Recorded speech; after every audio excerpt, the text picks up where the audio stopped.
Hey everyone, welcome back to another episode of Cooking Blind with me, Yolanda. First and foremost, I want to wish everyone out there a very happy new year.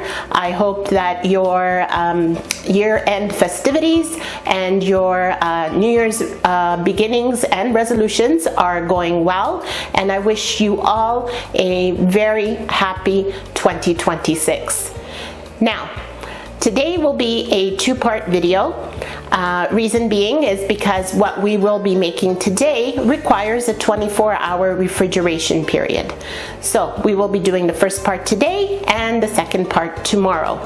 So what we will be making today is fried polenta nuggets. So get your aprons on, ignite your senses, and join me today in the kitchen as we make our fried polenta nuggets.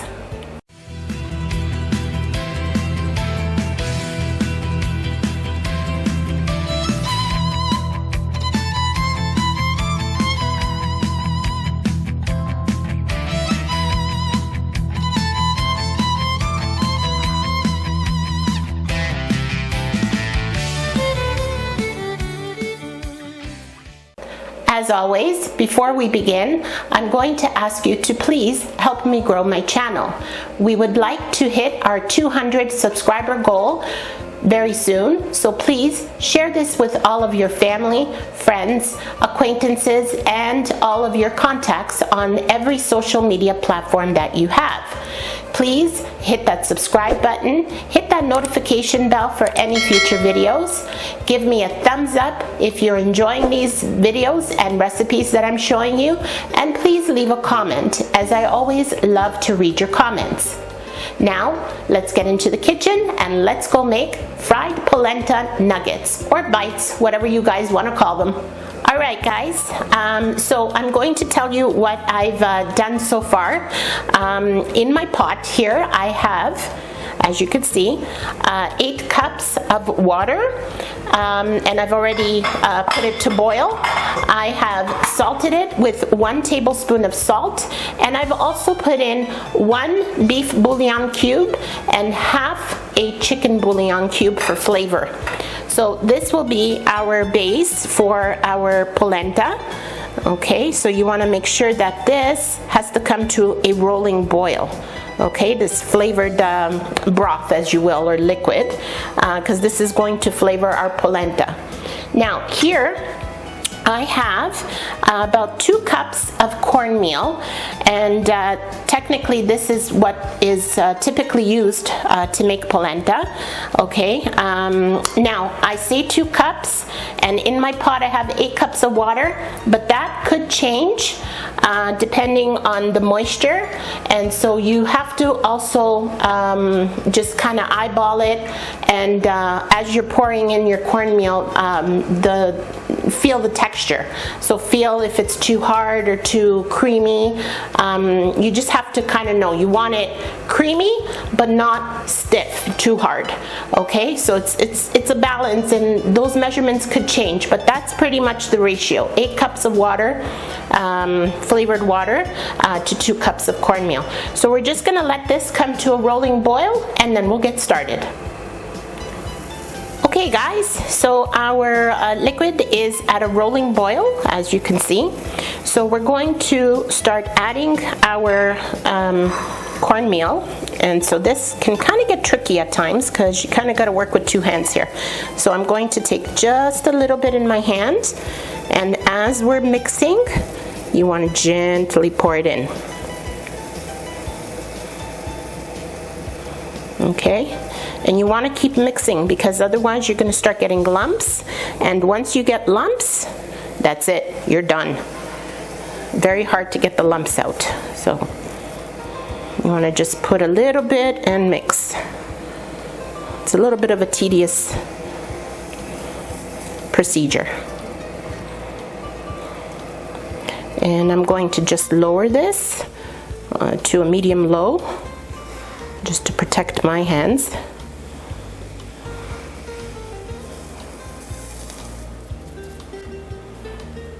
Okay guys, as you can see, I'm mixing, but this is still very loose, very watery. I can feel it because it's not giving me any resistance. So I'm going to be putting the rest of this, but I can already see that we're going to be needing a little bit more cornmeal. So it's slowly getting there, but I can feel it's not where it should be. Okay, so I'm gonna add this.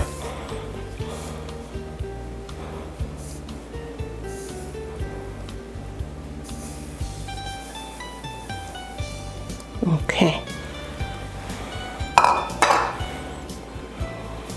Give it a stir. It's almost there. It's getting there, but maybe I would say maybe another half a cup I might need. So we'll do a little bit more and we'll see how we do here. But as you can see, it's starting to thicken. Okay guys, so I've gotten another half a cup of cornmeal, so we're going to slowly start adding that in, because now you have to watch it. You see how it's getting thicker? So now it's not going to take very much to bring it to where we want it to be. Okay, half a cup might even be a little bit too much, but it's still a little loose. Put in a little bit more. And reduce the heat to low, because it's going to start splotching at you, the bubbles, okay? And you don't want to get burned. And you see how nice and creamy it is? There's no lumps. That's what you're looking for. Okay. And I believe, does it stay? Yes, it does. Sort of, kind of. So that's what you're kind of looking for, okay? You want it thick enough that it kind of sort of sits, and if it goes down a little bit, it's fine, okay? So that kind of consistency is what you're looking for. So now what we're going to do is I'm going to actually move this pot to my back left burner, because it's a smaller burner. This burner is a little bit too large for the pot. Okay. And we're going to simmer this. We're going to cover it. Okay. And just cover it and just slightly crack, just a tiny, tiny little bit, just so that it breathes. And we're going to move this to the back left. Where is my burner? There it is. Okay. Am I centered? Yeah. Kind of, sort of. Okay.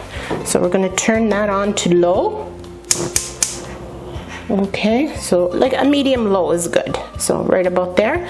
And we're going to let that simmer away for about 30 to 45 minutes. Every once in a while, what you want to do is you want to give it a quick stir with your, always with your whisk, okay, just to make sure that there's no lumps happening. And the other thing that you're going to have to look out for is you're going to notice a crust is going to start forming at the bottom of your pot. Not to worry, that is perfectly normal. That is what is supposed to happen. Okay, so if you feel a crust forming, that's perfectly normal. Don't worry about it. And I will show you guys a quick trick on how to clean your pot after the fact. So we will set a timer right now for about 30 minutes, and then I'll keep checking on it and keep stirring it, and we'll be back shortly. Alexa, set a timer for 30 minutes. 30 minutes, starting now. Alright guys, our timer is going off. So I checked at 30 minutes, but it wasn't done. So I let it go another 15, but we're at the 45-minute mark, so we should be there. Alexa, turn off timer. We're gonna just double check it here, but it should be done right here. Oh yes, this is perfect. Okay, so you see how it's creamy. Now you'll see at the bottom there's a little bit of crust happening, but that's perfectly fine. See, Good, it stays, we are good. This is done. So we're gonna move on to our next step. Okay guys, so what I have here is my very large casserole, as you can see. I would say it's about, I don't know, about 12 by say 18, okay, roughly. And I have sprayed it with non-stick cooking spray. And now I have here about 1 cup, so in total, but it's about half a cup of Parmigiano and half a cup of Romano cheese, all mixed up, so 1 cup in total. And what we're going to do is we're going to sprinkle it all over the bottom of our casserole here. Okay.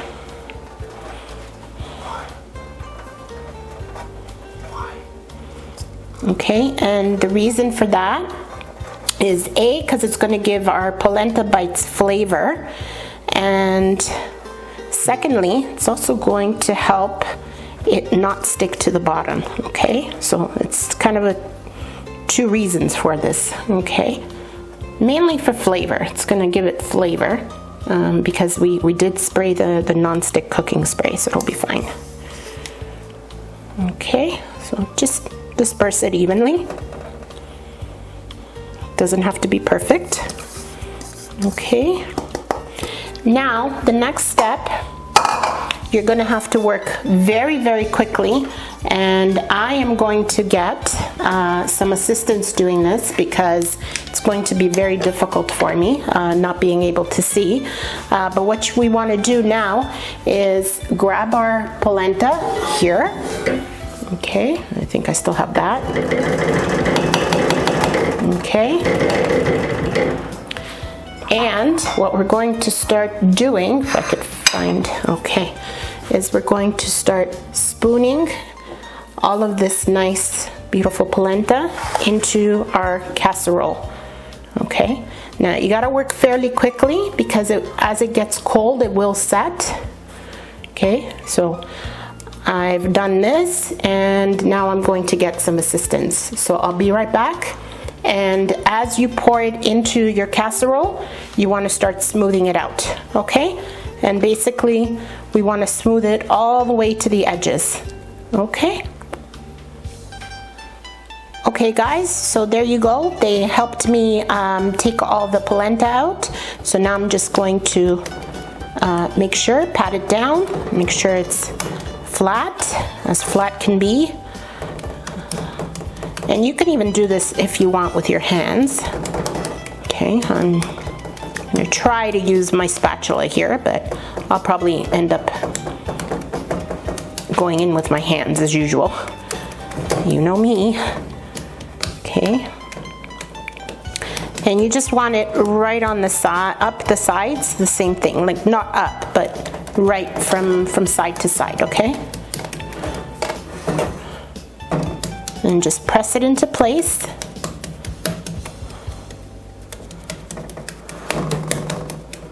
As you can see, it's already starting to set. Okay.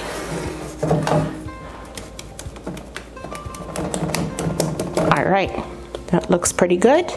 Looks good, yeah. Told you I was gonna go in with my hands just to check. Yeah, looks good to me. Just a little bit here on the side. Just push it down. And be careful, guys, this is hot. Okay. Some here.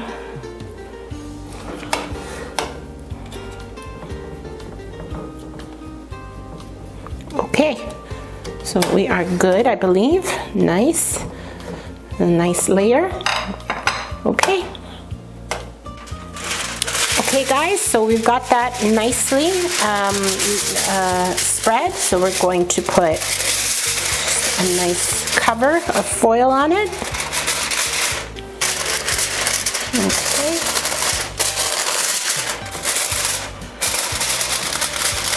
There we go. Make sure it's nicely sealed. Okay. And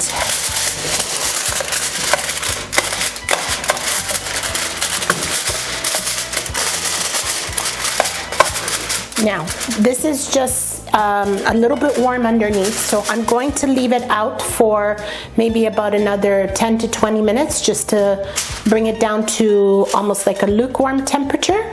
Okay? All right, guys, we're pretty much there. So we're gonna walk over to our fridge. And carefully open the fridge. Okay. All right. And we're going to put it in the fridge for, there we go. And we're going to put that in the fridge for 24 hours. So I'll see you guys tomorrow. Okay guys, I'm throwing in a bonus feature for you. As you can see, our pot is very crusty at this point. And I know what you're thinking, oh my God, I have to scour it and just put in a lot of elbow grease. No, you don't. What we're going to do is we're going to take the pot to our sink and we're going to rinse it first with our hand and some very hot water, okay? And we're gonna get just the big stuff off, okay? And this will come off. You just wanna, just with your hand.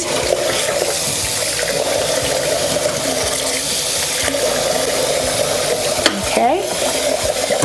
Don't worry about the bottom. You just, whatever's loose will come off, okay? There we go. Now. Okay. Now, hot water, okay, as hot as you can get it. You're going to fill up your pot right to the top, okay? And once you're done that, you're going to leave it soaking for about an hour to an hour and a half. And what you'll see will happen is that crust will soak in the water and it will automatically lift from the bottom of the pan. So you don't have to kill yourself scrubbing, none of that. Just leave the hot water in there, about an hour and a half. The crust will soak it in and will automatically lift, and then all you do is just take that crust, throw it in your organic garbage, and then just wash your pot as you would normally.